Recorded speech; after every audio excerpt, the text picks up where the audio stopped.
Hey,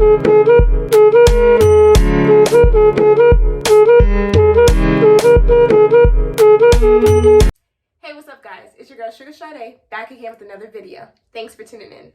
Alright guys, so as a lot of you may already know, I am a psych nurse, and actually this video is not only for psych nurses.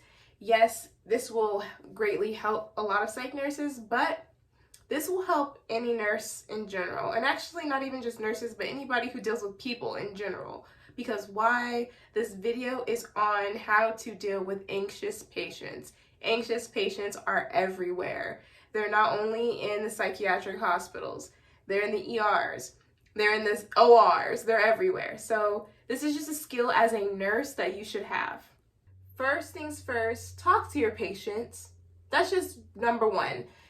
Get that open communication flowing with them, create that rapport, and so they feel comfortable asking you questions and talking to you about things. Show respect and actual genuine interest in them as a person, and don't assume that they don't have any questions, even if they don't even ask you a question. I want you to make them feel overly comfortable asking you a question, because a lot of people don't ask questions because they're afraid of looking stupid or bothering you. So, and unanswered questions can lead to a lot more anxiety. And when you are talking to your patients, make sure you actually listen to your patients. And I mean really listen.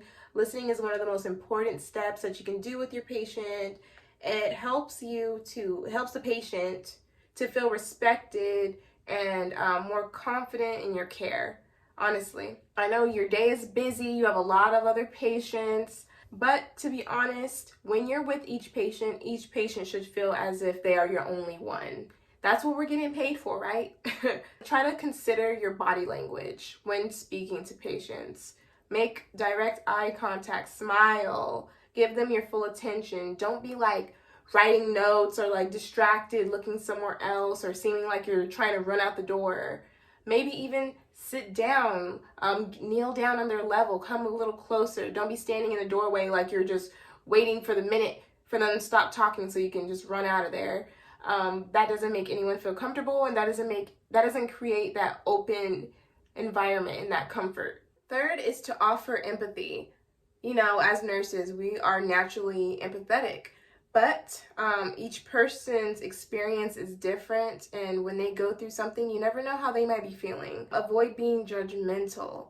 Don't minimize their anxiety by saying, you know, there's nothing to be afraid of. Don't worry, everything's going to be okay. Many people feel this. Don't minimize it. You know, listen to what they're saying. Also, offer support and share information with the patient within reason if it's appropriate. You know, share information with the patient. Provide as much education as possible. Give handouts. Give verbal education. Have the patient teach back to you. Have a discussion with the patient about it, because a lot of anxiety and fear and frustration comes from the unknown.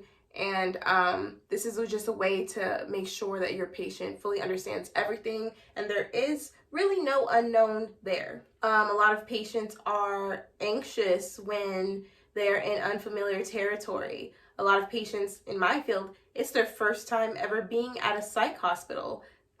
And you know, depending on the day, the hospital might be a little wild. So it can cause a lot of anxiety. And also, if you don't have answers for these patients' questions, don't just say, I don't know, and don't make up something. Go find someone who does have the answer. You just be straightforward, be honest with the patient, and be like, you know what, honestly, I don't know the answer to that question, but I will go get someone who does, or I will go ask my charge nurse, I will go ask my house supervisor. I will look that up. I will find out for you. Trust me, it brings patients' anxiety way down when they feel like somebody is on their side and someone that actually cares. Another thing is to give patients time frames and stick to those time frames. Don't say, oh, I'll come back and check with you. You know, tell them, I'll be back in 5 minutes. I'll be back in 15 minutes. I'll be back after I go do this blood transfusion on this other patient. I'll be back after I go assess this patient. I'll be back after I go do this. Be specific and then actually follow through. This builds trust with the nurse and patient relationship, because there's nothing more anxiety driven and then when you're in an unfamiliar space, getting an unfamiliar procedure done, unfamiliar treatment, and this nurse keeps telling you they'll be back, and then it's been like 3 hours and you just have nothing to do but sit in that hospital bed and just fester with all of your thoughts. And lastly, for this section, introduce the patient to all other staff, the CNA, the floor staff, all the people who might come in contact with them or might be also providing care to them. Let them know who they are so they don't just feel like a bunch of strangers are coming in, prodding them, touching them, invading their space. Be like, hey, this is Cheyenne. She's going to be the CNA on this floor. Oh, hey, this is Samantha. She's another RN on the floor if you ever need anything, if I'm not here. You know, just this helps patients to feel more at ease as well. Lastly, help your patients to relax. And I don't mean by telling them relax, because when does that ever work? When does telling someone to calm down or to relax actually help them to calm down or to relax? It probably will do the exact opposite.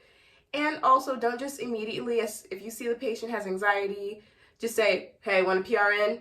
Hey, want an out-of-band? Hey.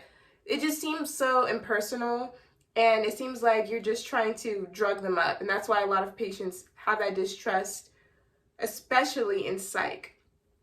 And I see this a lot, actually. You see the patient pacing back and forth in the room, and the first thing you do is, want a PRN? Want something for anxiety?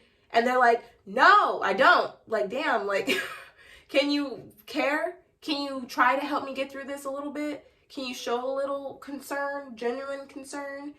You know, try to teach them some relaxation techniques. I love to teach my patients about progressive relaxation, and it's actually helped a lot. Don't treat every single patient the exact same.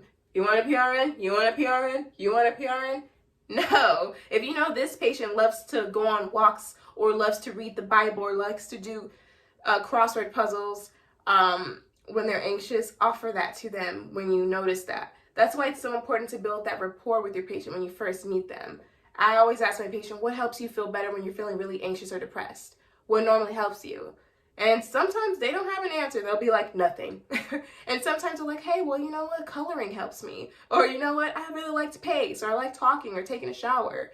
So when I notice them acting up later, then I'll be like, okay, Samantha likes pacing. I'll be like, hey, Samantha, want to go for a walk? I'll pace with them in the hall like twice or something like that. Talk to them. Get, see what's going on. Or I know that Johnny likes to color. So Johnny, hey, let's go to the day room. Let's color. You seem anxious or you seem pent up. You know, whatever. Actually pay attention to your patients and show a little individuality. Another thing you could do is dim the lights. If the patient seems really anxious, let's create a comfortable environment for them. Get them an extra blanket. Dim the lights. Get them an extra pillow. Offer them a snack or something. Ask the family if there are family members there. Ask the family to step out. Sometimes family can be the hugest cause of anxiety. You know, all of them are over there worrying and asking you a bunch of questions that you don't even know the answer to. I'm the patient asking the patient a bunch of questions that they don't even know the answer to.